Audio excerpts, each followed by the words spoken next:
అధికార పార్టీకి ప్రతిపక్షంగా క్వశ్చన్లకు ఆన్సర్ చేయండి. మీరు చేసింది ప్రజలకు వినిపించండి.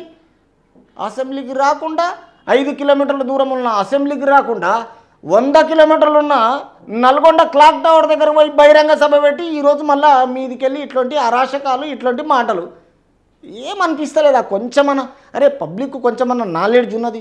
ఈరోజు మమ్మల్ని ఓటమి పాలు చేశారు, మేము చేస్తున్నది ఇప్పటికైనా కరెక్టా, ఎందుకు ఓడిపోయినాము, అసలు ప్రజల్లో మేము ఎందుకు వెళ్ళలేదు, ఇప్పుడు ఓడిపోయిన తర్వాత కరెక్ట్గా ఆటో వాళ్ళ దగ్గరికి ఎందుకు పోతున్నాము, క్యాబ్ల దగ్గరికి ఎందుకు పోతున్నాము, రాష్ట్రాల్లో వ్యతిరేకత మళ్ళీ తిరిగి ఎందుకు తెస్తున్నాము అవినీతిగా, మళ్ళా మీరు చేసిన వ్యాపారాలు మొత్తం ఏ విధంగా చేసిండ్రు, మొత్తం కొలాప్స్ చేసేసారు. ఇలా నేరెళ్ళ గడ్డలకు ఏం చేసిర్రు, చిన్న చిన్న పిల్లలను తర్వాత ఎవరు ఉద్యమంలో ఉన్న పోరలను తీసుకెళ్ళి ఈరోజు మీ ఎస్పీ ఏంది, ఆ ఎస్ఐ రవీందర్ ఏంది, నేరెళ్ళ ఘటనలో తొక్కిచ్చి చంపించరు, 3rd డిగ్రీ చేసిండ్రు. ఈరోజు హాస్పిటల్ పాలైపోయారు, సంసారాన్ని పనికి రాకుండా చేసిండ్రు. ఇదే సిరిసిల్ల చిన్న చిన్న పిల్లల హాస్టల్ పిల్లలను రేపులు చేసిండ్రు. పాపాత్ములు, సర్వ పాపం తగులుతుంది మీకు. రియల్గా చెప్తున్నా, తెలంగాణ రాష్ట్ర ఆడపడుచుల తర్వాత ప్రజల సోదరిమణులు అందరి ఉసురు ముడుతుంది. మీరే కాదు, తప్పు ఎవడు చేస్తే అప్పుడు తప్పు చేసినోనికి ఖచ్చితంగా ఈ ఉసురు ముడుతుంది. ఆ పాపము ఊరికేనే పోదు.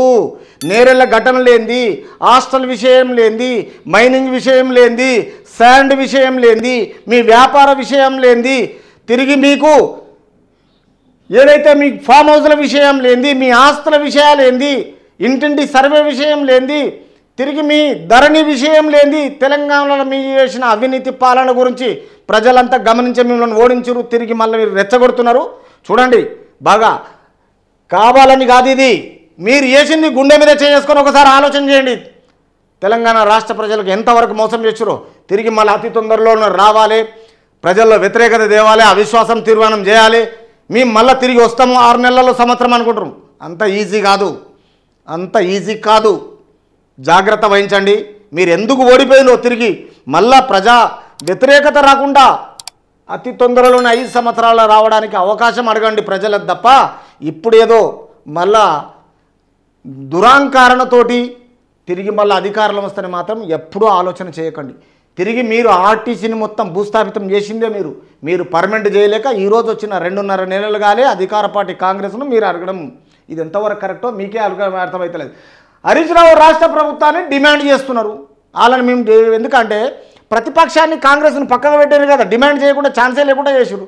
ఇప్పుడు వీళ్ళకి ప్రతిపక్షం హోదా ఇచ్చినా దాన్ని వినియోగించుకుంటలేదు.